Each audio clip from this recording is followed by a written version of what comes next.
Hi YouTube, it's Fidget for Fitness. It is October 14th, 2011, Friday. I am making some pasta with a pesto sauce with some chicken. So real simply, pesto is the easiest thing on the planet to make. I did not grow this basil in my garden. My basil is all gone for the summer. So I bought this beautiful basil at Trader Joe's. They have the best basil in my humble opinion. So this is about 16 leaves. You're just going to throw it in a food processor with 4 cloves of garlic, some olive oil, salt, pepper, locatelli cheese, which you can tell I'm really low on, and then I have some other Parmesan Reggiano just to supplement because I'm really low on the locatelli, but I'm going to try the locatelli first. So you just put a little bit of kosher salt, or whatever kind of salt you like. I love kosher salt. Some black pepper. Oh, and I forgot the most important ingredient, pine nuts.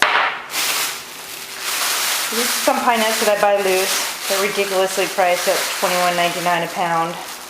I usually just put in a handful. I always eyeball it. I only have 2 chicken breasts, so I'm not going to make a ton of pesto sauce. But leftover pesto sauce is always good for something. I'm going to use this whole grain pasta.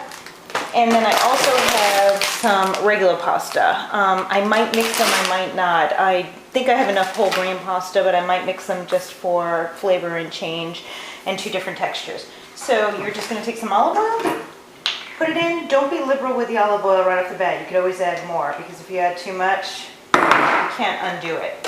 So a little olive oil, locatelli, just grate it right in there.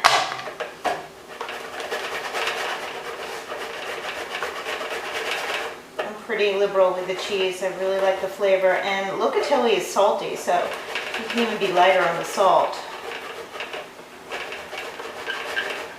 I have my water boiling for the pasta right now, and I'm going to wash and dry the chicken and show you the rest of it. For this, you just turn it on, give it a spin. Definitely too dry, so put a little bit more in.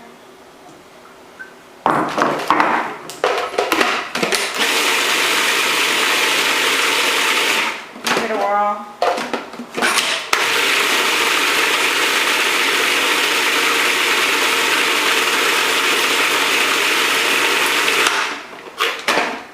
That looks like a perfect consistency.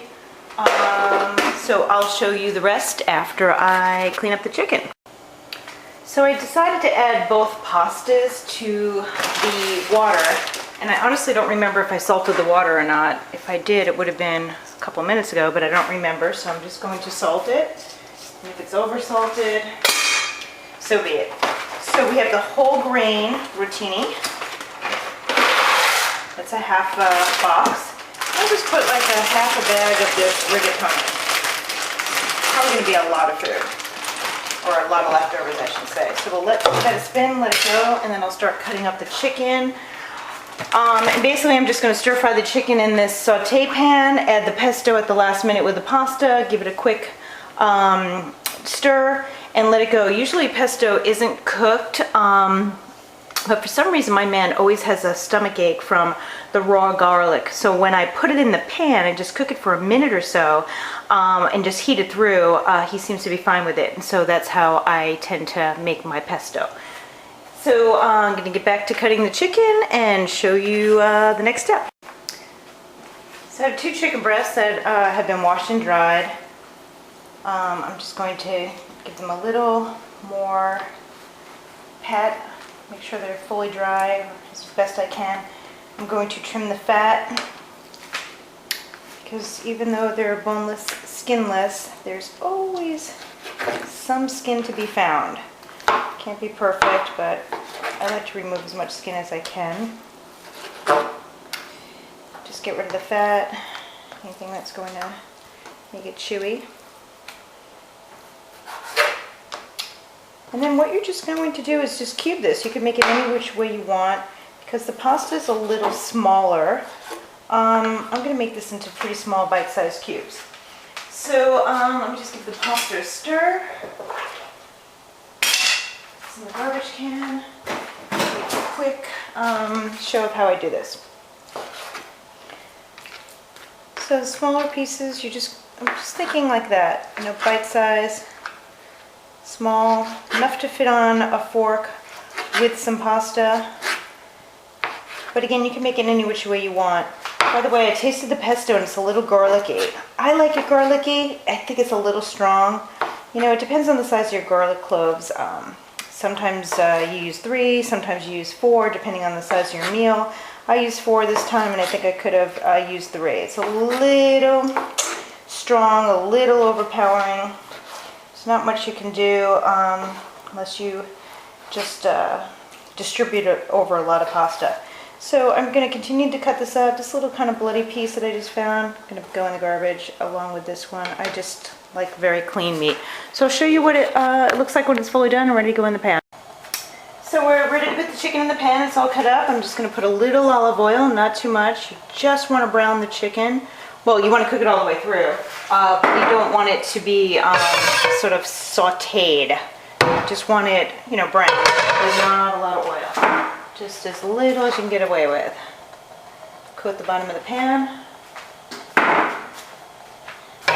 Let the oil heat up.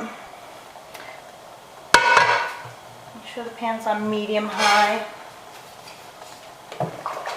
I always use a different spoon or wooden spoon for the raw meat. And then when it's cooked halfway through or almost done, I change out my wooden spoon and I use a different wooden spoon so we don't sort of cross-contaminate. So here's the chicken. You put it right in the pan. Probably should heat it up the pan another minute, but just let that go. Once it cooks through, it's not a lot of chicken for this amount of pasta. Probably could have used another breast, but just heat it through. Then I'll add the pesto sauce in the pasta and then serve it up.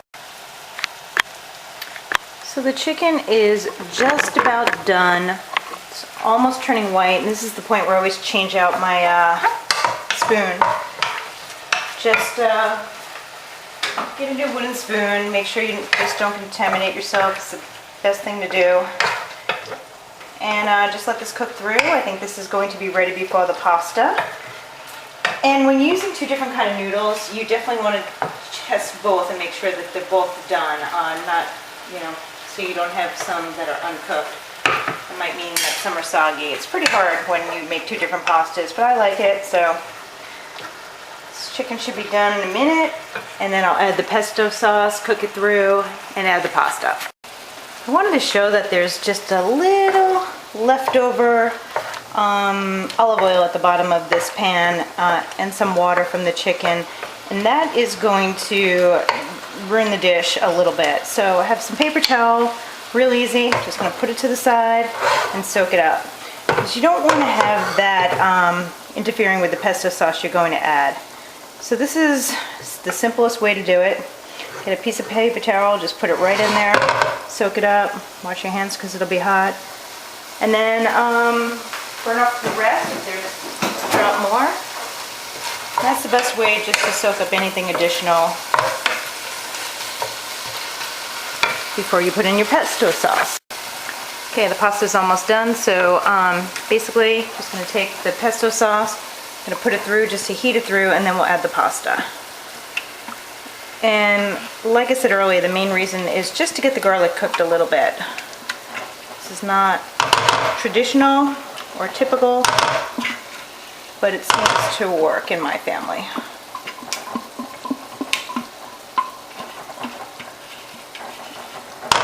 Just going to put it in, stir it in with the chicken, let it cook through. It's going to be a minute or so, and we'll add the pasta. So I definitely made too much pasta. So as you can see, I'm only going to put enough pasta in here for this sauce, because you don't want to not have enough sauce for your pasta. Just put a little bit more. You could always make more, I mean, but then you'd have to heat it through again. So that's about how I'm going to make it and serve it. And this will be the leftovers. And I'll show it to you in the plate.